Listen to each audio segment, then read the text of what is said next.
Hello, everybody. We're just letting everyone in. Welcome to Messy Conversations. We'll give a few more seconds and then we'll begin.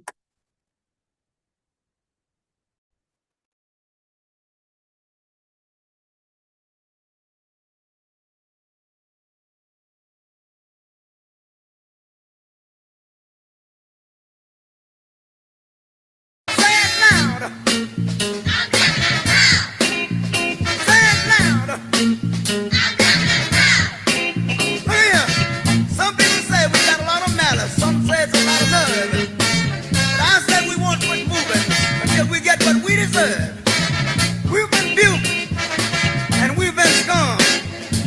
We've been treated bad, talked about, as sure as you born. Just as sure as it takes 2 eyes to make a pair. Brother, we can't quit until we get our share. Say it loud. Say it loud. One more time. Say it loud. I've worked on jobs with my feet in my hand. You know, all the work I did was for the other man. And now we demand a chance to do things for ourselves. We're tired of beating our head against the wall and working for someone else. Say it loud. Say it loud. Say it loud. Say it loud.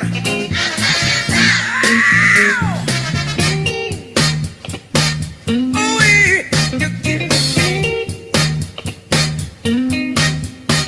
All right.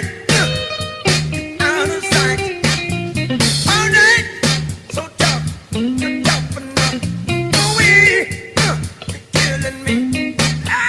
Say it loud.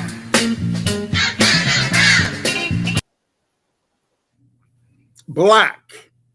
Black is Lowe's gowns, Kelly's buttons, Willie's form, Iman's strut, Cleveland's saunter, Naomi's glide, Cross Color's brilliance, Baby Fat's launch, FUBU, fedoras, Big Apple hats, alligator shoes, Jordans, and sorry, Grandma, sagging pants. Welcome, everyone. This is our second installment for Black History Month. I'm Clarence R. Williams, and I welcome you to a very special episode today. We've been following a lot of historical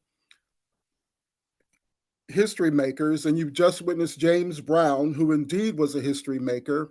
He was very, very, very much a tool hours after Dr. Martin Luther King was assassinated. So we thought we would lend credence to him today as we lauded a history maker last week. And last week, I need to point out to guys who were here, we had promised a surprise, and we did have a surprise guest last week who chose to be silent. And that was George Faison, the first Black Tony Award-winning choreographer in history. He was actually on with us last week, and Messy Conversation is a safe space, so you don't have to speak and you don't have to reveal yourself unless you want to. But I'm glad our panel today has decided to reveal himself. So we welcome T.J. Walker, and I invite you to go into our website and do a deeper dive on his background. But he is indeed one of the most iconic and pertinent designers in our culture because he represents cross colors, which will forever be part of our history books. We say Black history is February, but Black history is American history, and that history is 365 days a year. So welcome, T.J. Walker, to Messy Conversations, and let's get messy. Well, thank you so much for inviting me here, Clarence or Mr. Williams. Really appreciate that. And Antioch, this is a great opportunity, definitely for me. And I'm so happy just for Black History Month to be recognized, actually, and cross Well, colors. you are a history-making individual, and I read for everyone just a snippet from a spoken word piece that I wrote to commemorate Black History Month on the last time that we were all together pre-COVID. That was February 2020, just days before the lockdown. We had an incredible Black History program that lasted for about a week. Asa, don't you have some evidence of that? You want to drop in and show TJ just how long he's been hanging with Antioch? Oh, That wow. is TJ Walker himself with Congresswoman Diane Watson and myself at the opening of Black History Month on Antioch's campus here in Los Angeles. So we have evidence, TJ, that you've been hanging I with us. see. I see. But Wow. Very I good. want to jump in by asking you about your origin story because I'm a Black boy who was colored and then Negro, then African American from the Jim Crow South. And you're the same. You're from Mississippi. So I want to know, how did a little colored Negro Black boy get from Mississippi's Jim Crow rural South to Los Angeles to create one of the most iconic fashion brands in history? How did that happen? Wow. Wow. Well, yeah, I am. I'm originally from Mississippi. That is my where I grew up and my forever home. I go back there quite often. All my family's there practically. So it is definitely my home.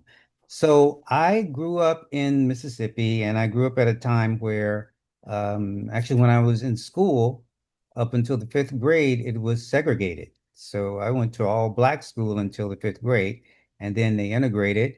Um, and then went on after that, going to college for 6 years after I finished high school, getting my master's degree in fine arts and printmaking and fashion design illustration, and drove out to Los Angeles in a little Honda Civic and ended up getting a job working at a screen printing company.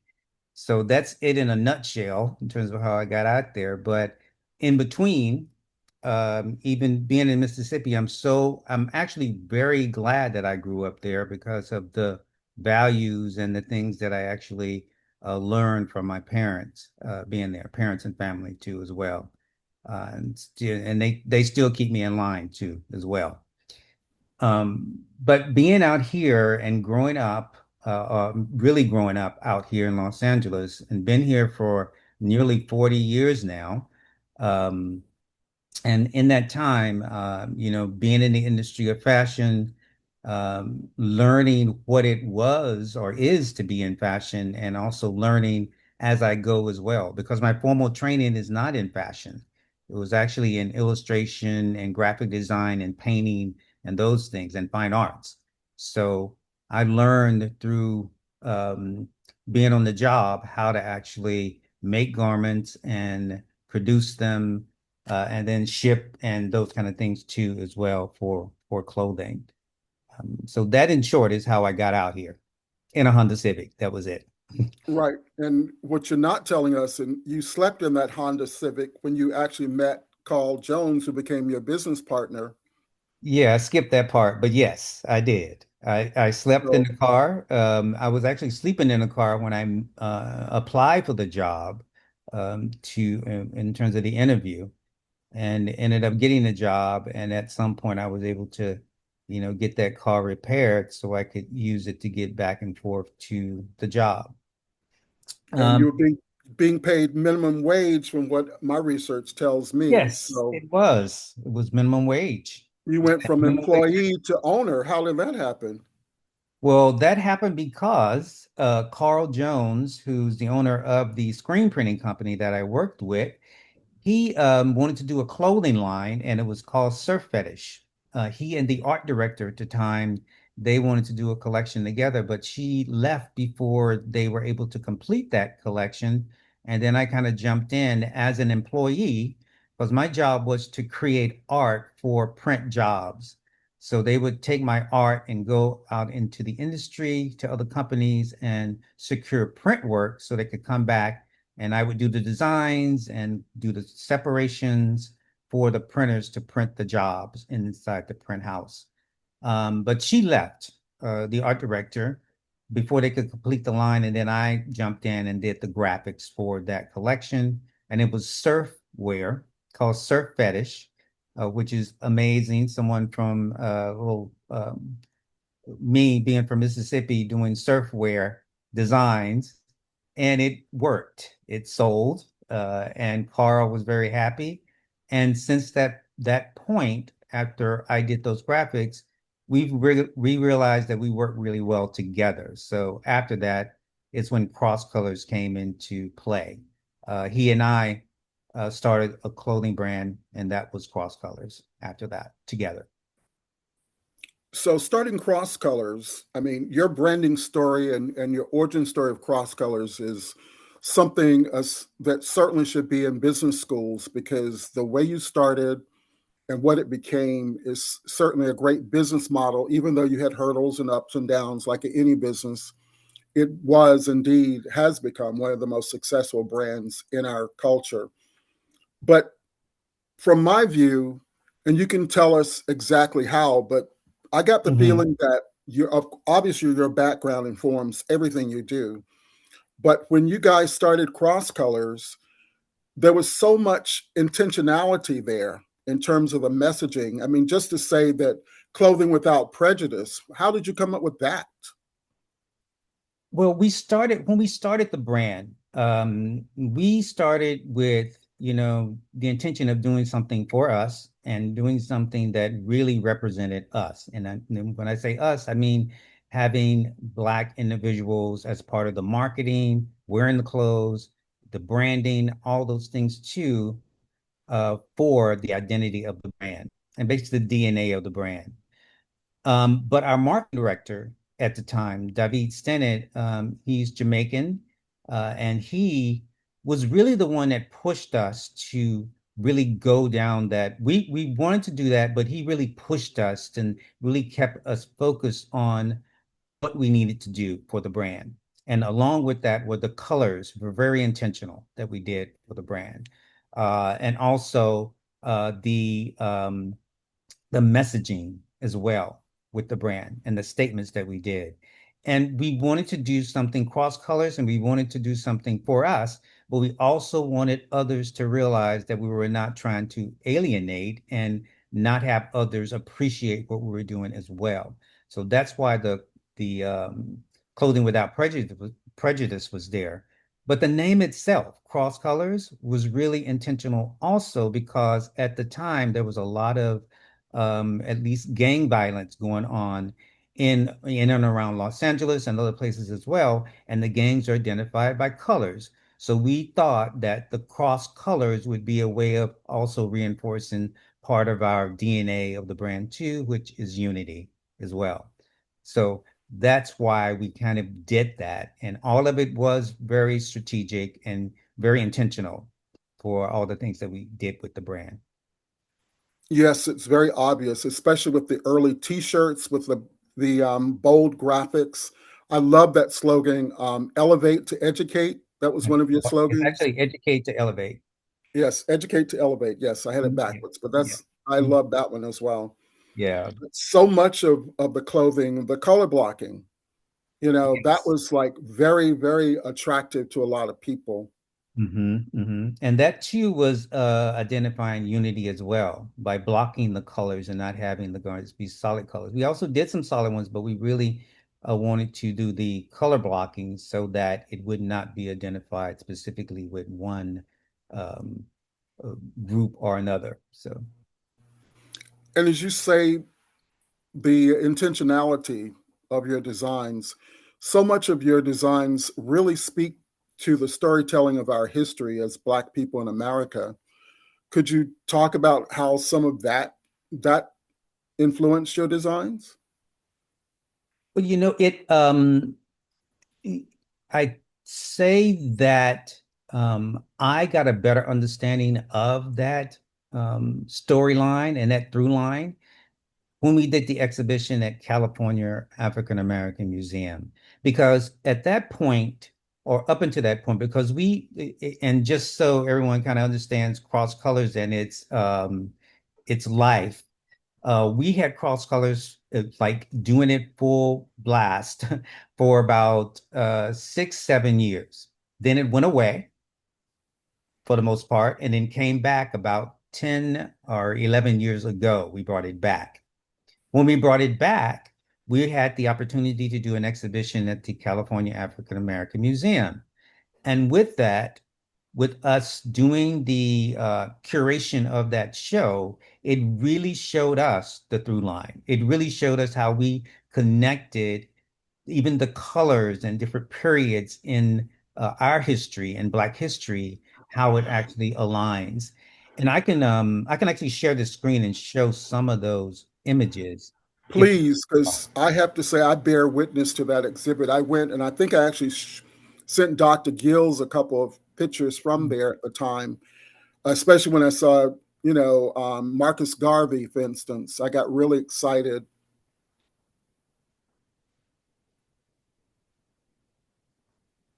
It was also interesting for me when we think about history is how historically, the enslaved people came to the American shores and they were stripped of their clothing. So most emerged naked without clothing as part of stripping away their culture. And you think about the intentionality of Mhm. how the enslaved people expressed themselves with the clothing that they were given or the clothing that they created, because once a year they were given 2 sets of clothing. Women were given 6 yards of fabric and a bit of thread to create whatever. And as their masters or mistresses lost buttons and ribbons, they adorned their particular dressings with those found objects and adornments. But don't let me go down the weeds of history now. But you bring up something there, and even my grandmother, and who was really someone that influenced my interest in fashion, she would make dresses and things for people in the neighborhood out of flour sacks, because Yes. they would decorate the flour sacks with little flowers and things like that, so they looked good. And she would just cut those up and make little dresses and things like that, or even aprons or whatever for the neighborhood as well. So these are some images from the exhibition, and they did such a wonderful job curating the show. But you can see here with the images they have here of Black nationalism in the 20th century, but they have Martin Luther King here. Um, and these are just some of the original sketches that were done for the garments as well, using African fabric and some kente cloth as well. And these are some other displays and some patches, but I want to get to the other images too. Some packaging for the shoes and other and original sketches. But here you can see civil rights was included in there, and the uniform in terms of revolution. And this was Black Panther, the Black Panther movement too as well, which was part of the through line for the brand as well. And Public Enemy in terms of their what they spoke about in their music and all that, because the brand was very connected to hip hop. And music was a huge part of the hip hop, and R&B was a huge part of the brand and the also DNA of the brand as well. Could you share with us how your connection with the Hip Hop Nation came about and also with the music people of the hip hop movement and Well, how that helped to kind of like Mhm. fuel the brand's popularity? Yeah, hip hop really was kind of seeded into the brand, because hip hop at the time was also growing just as well as us. So we kind of grew up together. Although hip hop was here already, but we and it was getting more exposure through MTV and Yo MTV Raps and those kind of things too. The video movement was then at that time. So with that, there was a lot of exposure, and they needed clothing for those videos. And so we would do a lot of product placement by giving the acts or the performers' clothing. And that's how a lot of our clothing ended up on a lot of the videos of the up and coming artists, because many times they didn't have a budget at the time, but they needed clothing, and we would provide them with free clothing. And then from that, we would also do product placement on shows. And one of the big ones, and one of our very first one, was the Fresh Prince of Bel-Air. Bel Air. Yes, Fresh Prince of Bel-Air, Will Smith. We were fortunate enough for our marketing director, David Stennett, to get product placed on him, and it was all over the show. And that helped us so much in terms of pushing the exposure, but also it helped other people and helped us in terms of being really more embedded in hip hop and also R&B too, as well, even through that show. And then other magazines and publications, Source Magazine and others, they also gravitated to the brand, and we also marketed and promoted in those as well. So that's how it really became part of it. And all these acts would come to our warehouse, anyone from Snoop Dogg to Dr. Dre to Tupac. They would all pretty much show up there and be part of the experience of the brand too at the time. Someone was sharing with me this morning, actually, about how Left Eye used to tell young kids, if you want these overalls that I'm wearing, you better go to Cross Colors. Yes, they did. They did. TLC was great for the brand because they unlike many of the other acts, at least initially, they just went out and bought the product, and the stylist styled them and they styled it as well. And they gave us a true inroad into the women's market with the way they put the product together, because our collection was primarily male. It was somewhat unisex, but it was primarily male. But when they put it on, they really helped us to really carve out a section for in the women's world. When we think of Cross Colors, and you were talking about the intentionality of it and how unifying the brand's intention was to bring people together. We look at the different movements of history, especially like the Black Panthers, the Black Beret, the leather jackets, even in the women's suffrage movements, they wore all white. That was their, storytelling statement of unification.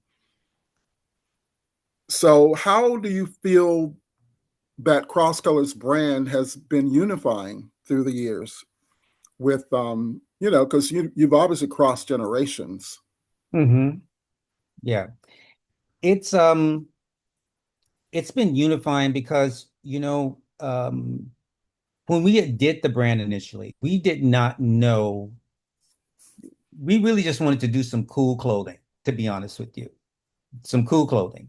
But what happened is that we did something that others liked, and primarily we liked, because we did this at a time when there weren't any bright colors even in the market at the time.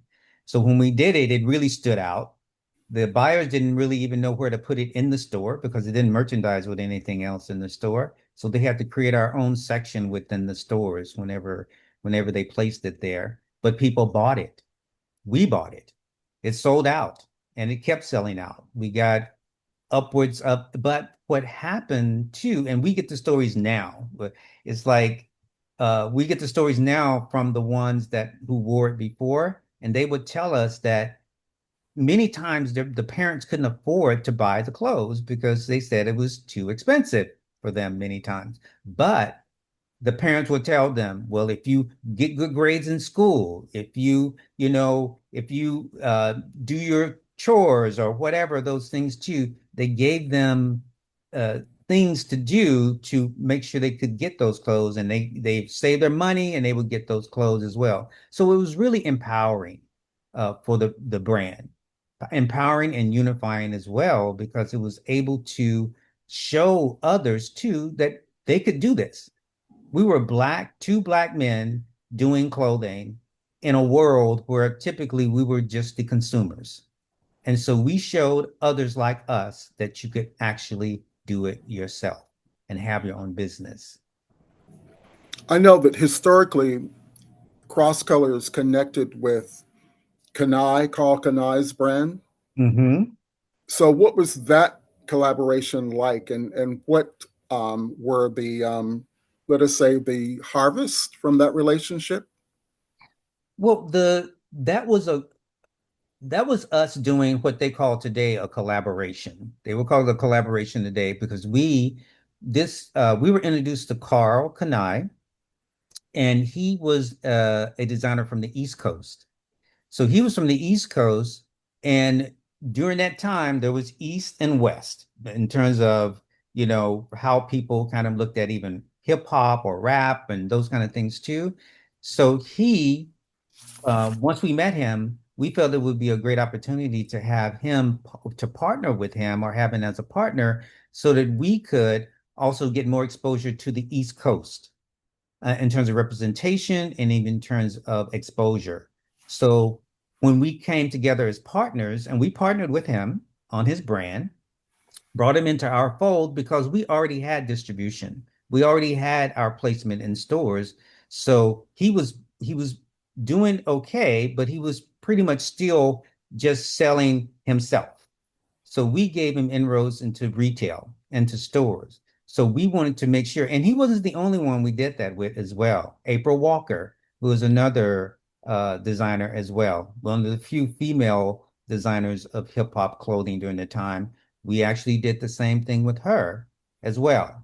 Not to the extent of Carl Kanai, but it was just a thing that we felt that we had to, in a way, help others through what we were doing and through our avenues that we had for retail, because we had inroads right to the stores and we had production already set up. So it was easy for them to come in. We would help them with their marketing, branding, and packaging, and then give and show them their product to the buyers as well so they could be purchased.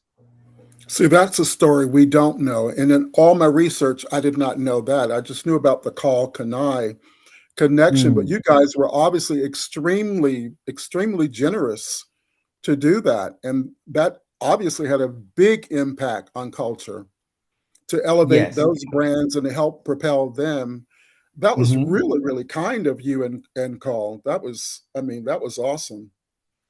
Yeah, it was kind, but it was also business as well. It's a business strategy also. But definitely because we had many people that were coming to us to ask us to do those kind of things.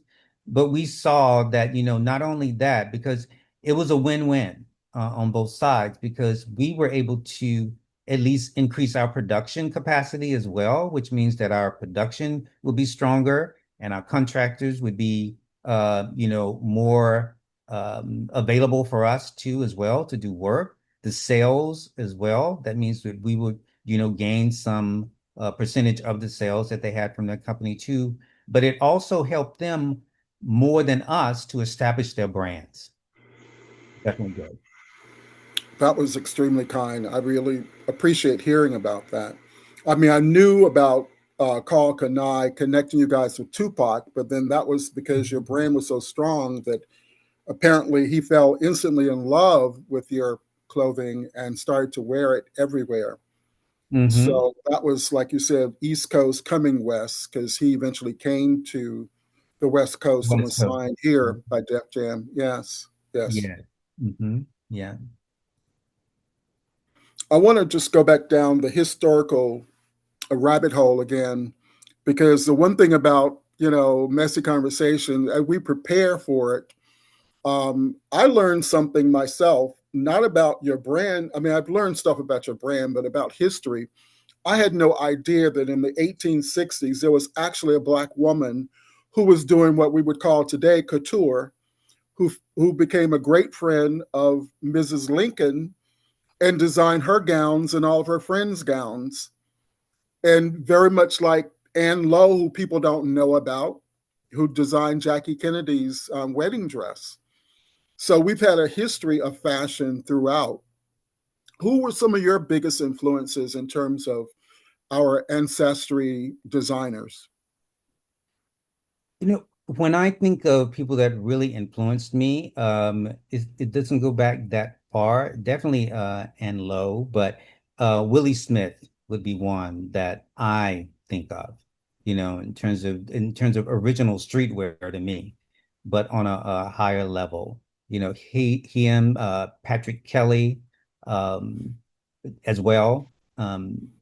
These individuals, and Patrick Kelly specifically too, because he's from Mississippi. So, there's definitely love there for him, um, in terms of his work. But there's so many others too, as well, that I think of, but those are the ones that really come to top of mind, for me, as far as design is concerned. Yeah. It's so funny to me because it's like I've lived on the fringes of fashion most of my adult life. When I was coming out of undergrad the first time, I lived in Washington, D.C., and I got a retail job, and they kept saying to us about the dress forms, the mannequins. They said, "Oh, that's the Willie Smith's Tukey, Willie Smith's Tukey," and I'm like, "Who in the world is Willie Smith's Tukey?" And not realizing that Tukey was his sister, who Mm. actually became a friend once I moved to New York. Wow. And I lived around this village of fashion people and theater people and musicians. And all of a sudden, I started learning about fashion. And I learned that the brand can be one thing, but you could go to the garment district and get the remnants from, say, you know, Hilfiger, or you could get the brands Mhm. from Oscar de la Renta. Well, not, maybe not Oscar, but certainly, what's his name? Mr. America doing the Olympics designs. Help me out, Ralph Lauren. somebody. Ralph Lauren. Yes, Ralph Lauren. You could go and get the remnants from their collection and then go into the garments. And they, were telling me, well, you can buy labels. So people would buy the labels, of course, bootleg, and put the label in. And all of a sudden you've got an original blah, blah, blah. And I was like, oh my God, they actually do that. And then, but the fashion, I call them the fashion kids, kind of like hit me to that. But given your brand, Cross Colors, were there times that people actually did knockoffs in the market? No, there were plenty of times that people did knockoffs of our product. Now I'm archiving the pieces, because I didn't do that back in the day. So now I have quite a few of the original designs. I also have some knockoffs that I purchased as well, just because. Um, the knockoffs really were a huge deal back then. They were a huge deal back then because they were really copying our pieces. They were really copying, and not only that, but it was knockoffs, but it was also huge companies. Let's say like Disney and others too, that would do similar products and have logos that look like ours but weren't quite ours on the product. Or it would be people who would call it, do the color blocking and then put the labels on it, but we knew it was not ours as well. We actually had trucks that would go missing back in the day, whole Mm. trucks that would go missing back in the day with product in them as well. And we had a lot of people within the company that were taking pieces home as well and selling them also. So we always had to keep a close watch on that. We have an attorney basically just for that, like just to send people letters to say stop doing that for the most part, and to track it down as well. So it's a thing. People would say take it as a compliment, and I do. I do take it as a compliment, but at some point, it's not a healthy thing for the brand because it confuses the marketplace at that point too as well. Yeah, that old adage about, plagiarism is flattery. I don't think so either. One of the other things I've learned, I say I lived around the fringes of fashion. As an event producer, one year I was asked to come to New York, from Los Angeles. I'm living here at the time, but I was asked to go in and produce Time Warner's, their kickoff of Fashion Week. And, yes, I could, master building a runway in a shopping mall and all of that stuff. But learning about the whole idea of how manufacturers how they really kind of rule on the forecast for fashion was fascinating to me. Like, I did not know that the Manufacturers Association decide on the color forecast.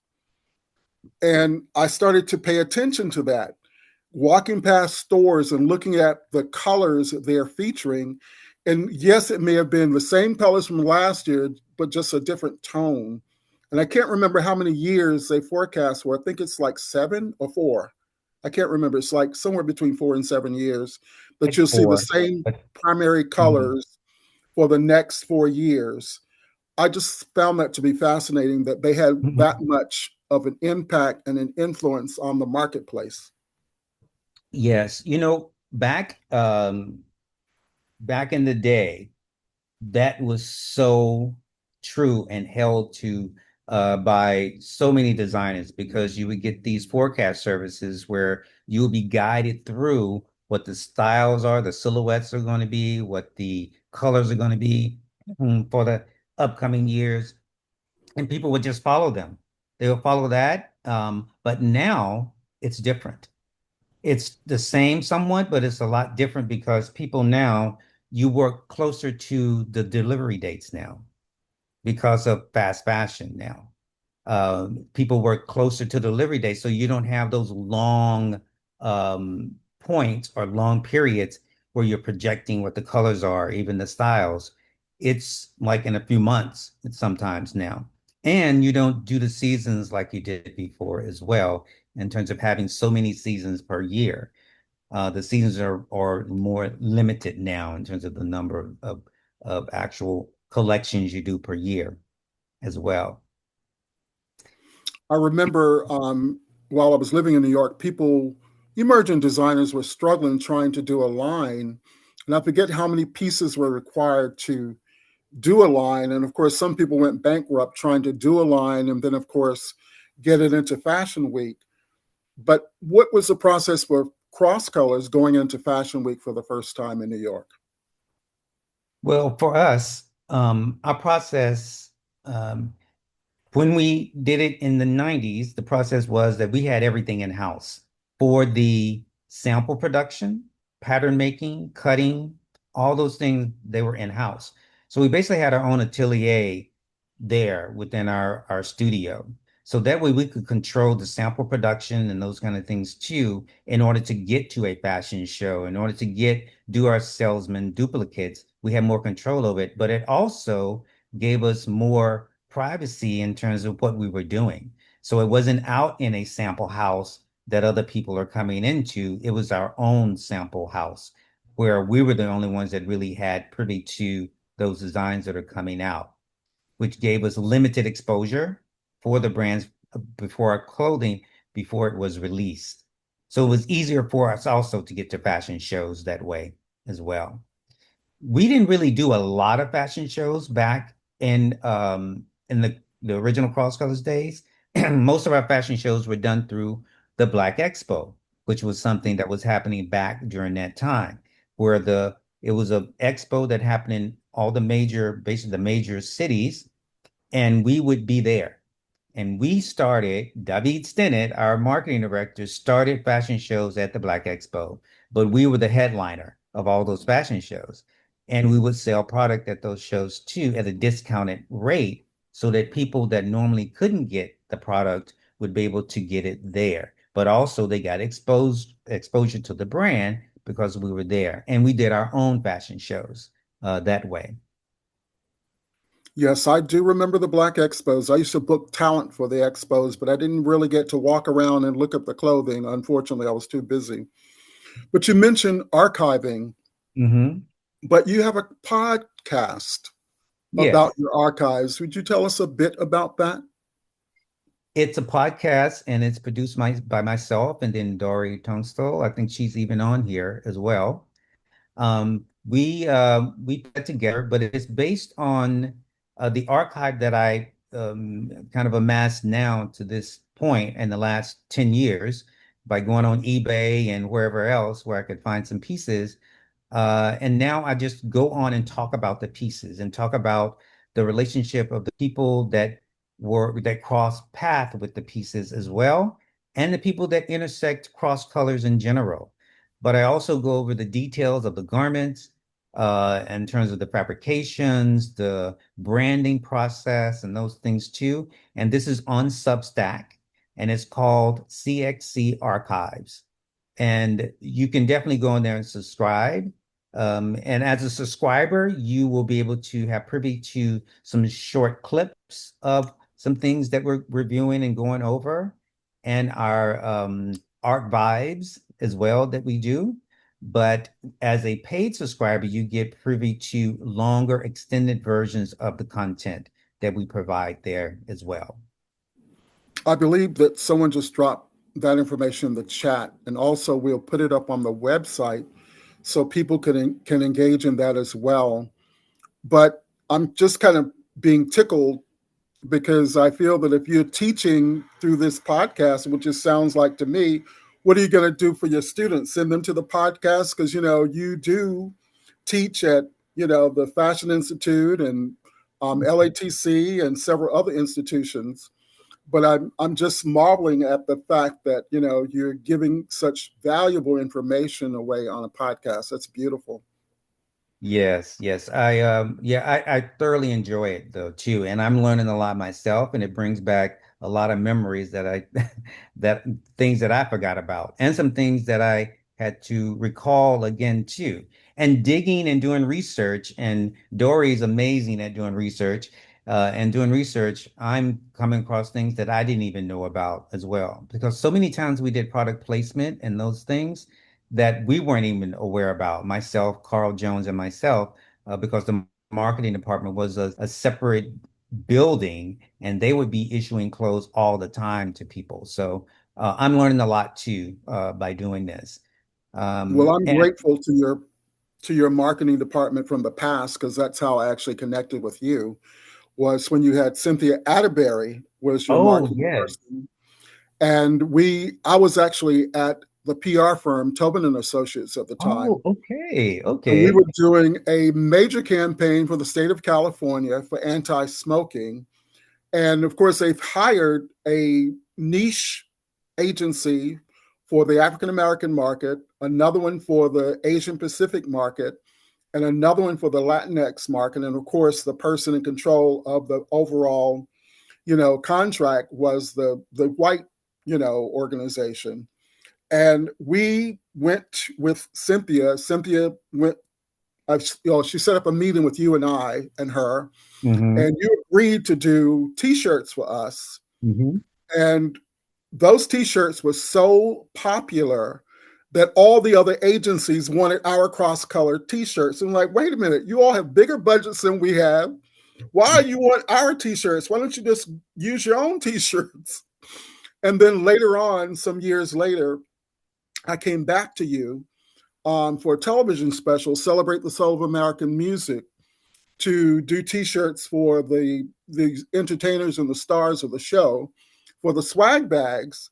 And they were so popular that the producers wanted to take the T-shirts from me and not give them to the performers. I was like, what is this with cross colors? People are just like acting like it's crack or something. But I really appreciate, your support during those years from those projects. So Oh no, anywho, no. No, we always did that. That's how we were able to get the exposure and get out there too in the market. We definitely would use leverage those branding opportunities, but also those slogans and things like that too. And just to show the work we wanted to do and did do back at that time too as well, community work as well. well, we want to open up the floor for some questions or comments. And if Dory wants to add something to our conversation, we'd appreciate that. But if there are any questions, Sarah Beth, that we might, ask, I'd love to hear them. I put my comment in the chat. I did wear cross colors.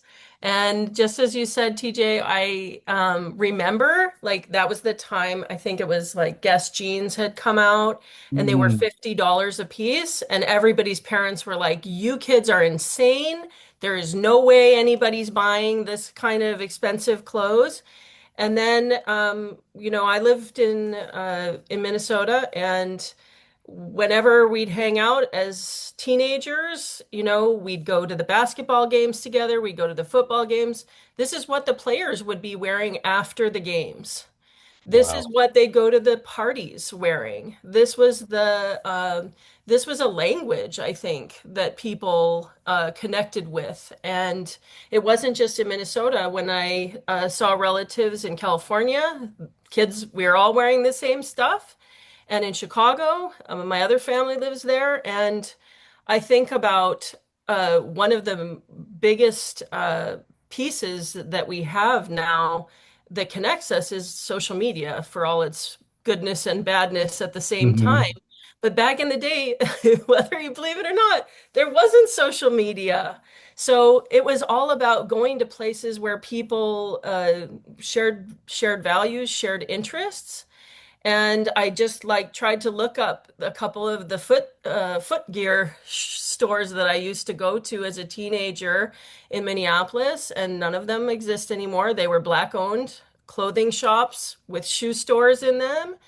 And that was like a regular, bi-weekly trip we took as teenagers together, going to the store and seeing what the new fashions were and having a good time. And I just think about the connectivity of what you did and the messaging, and it was clear. And it was also the first time that I recall the administrators of our school saying, like, you can't wear the gang colors, you can't do this, you can't do all these rules that they started to bring up.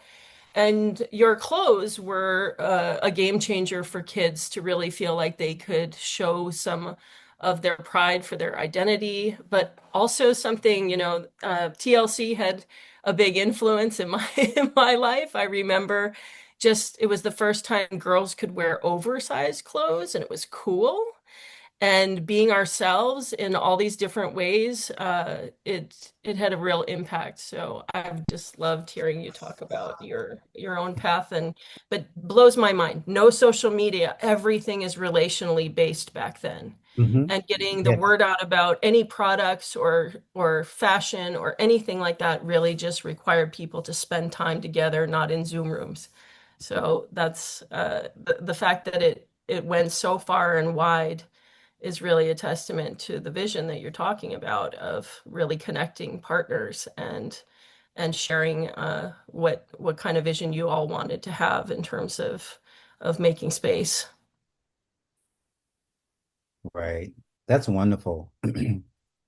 Definitely. That story, I mean, that really makes me feel great to hear that because it really speaks to the product. It really speaks to what we intended to do.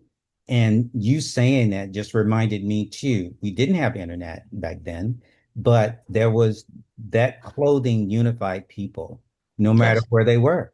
And Yes, and in Minneapolis, like Jimmy Jam and Terry Lewis Mhm. were influencing so many people, and of course Prince. And Prince would show up at the clubs that there were to hang out, where you would hear black music. Mhm. And he owned a couple of those. Mhm. And those those brands, just take me back to that cool time where people were just spending time together. So. Right. Yeah. Other questions, comments? You said Dory was on. Surely Dory has Dory something to has a share. question. Dory, would you like to share your question? Or I can read it as well. Oh, on video. Hi. So again, just prompting TJ, can you talk about Cross Colors Atelier and your contemporary collections? Because again, I'm of the generation I was aware and of Cross Colors, but now I'm a definite different level of bouginess, and so I'm kind of I'm kind of seeing how, can you talk about how in some ways like Cross Colors is keeping up in some ways with like the difference in it, like it's nostalgic on one hand audience, Mhm. but also again reaching out to uh, new generations. Thank you, Dory, for that. Yes, so we are, and to Dory's point, I definitely was talking a lot about when we were, but we are back, and we can be found at crosscolors.com. as far as the website is concerned. And there on the website, you're going to see definitely some original, some of the same designs, Educate to Elevate, Stop the Violence, those type of graphics. You will see them on the website, but you'll also see some new product. You'll see the new direction for product. And as Dory mentioned, the Atelier product that we have, which is a more elevated, we call it more elevated in terms of a little cleaner. The colors are a little subtle that we use for those as well. And the cuts are a little different too in terms of the fit of those clothing, the clothing as well. But it's beautiful product. And it's pricier than our OG product. Just to give you a heads up, but it is beautiful. It's beautiful product. And we have a new collection that we're going to be introducing in the fall of this year that is amazingly beautiful. And we're going to have bags and clothing and accessories to go along with that as well. It's and it'll be released, and we're actually going to start selling it in the spring, but it will be released in the fall, and you'll be seeing that soon. And it's denim based. It's basically all denim for the most part, but it has a little catch to it. And I'm going to tell you what it is, so you have to go look for it just to see. It's still at crosscolors.com for that product as well. And one other thing too is that to that point of internet not being here when we did it before, now it is. We have to, and we, Carl and I, definitely have a huge learning curve and constantly learning curve to navigate the social media platforms because that's how you do business these days. It's a requirement. The web business as well as the social media platforms have to be navigated so that you can steer people to where you are. We had the Black Expo before, back in the day, where we go to different cities. Now we have social media. And that's where we have to drive people to our website and drive people to the different stores that the product is offered in. But with that, we have young people that do that. We have to because we definitely can't click the buttons fast enough to keep up with everything.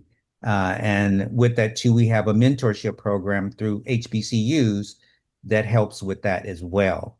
That we also are proud that we have as part of our company now.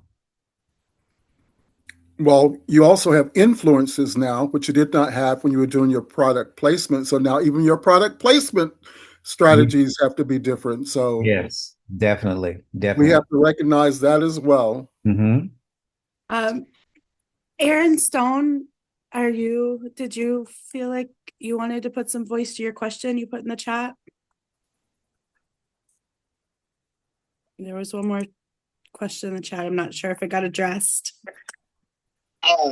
Sure. It was kind of similar to the last one.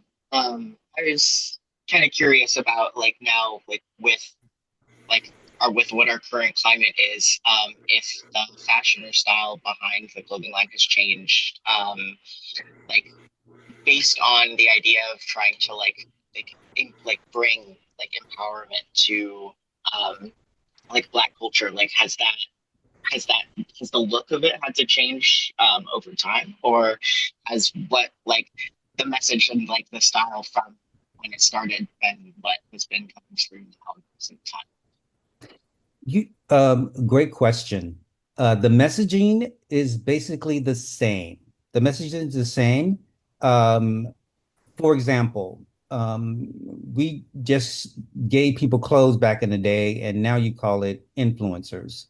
And then also too for the messaging, then we still use many of the same messages that we had from back in the day, but the cut of the t-shirt now is different from the t-shirt that was back then.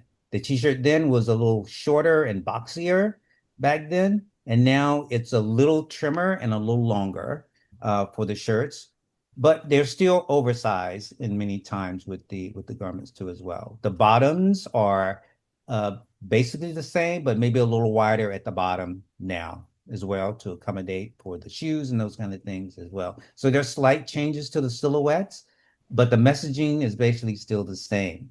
And now we just have to use words like inclusion and not exclusion and things like that. So you just have to kind of stay up with the way people phrase things currently so that they'll understand also, and just add that on top of what we've already done in the past as well. So you mentioned the messaging, TJ. Are you telling me that you have no messaging from the current time with all that we're going through? Oh, we do. We do. Okay.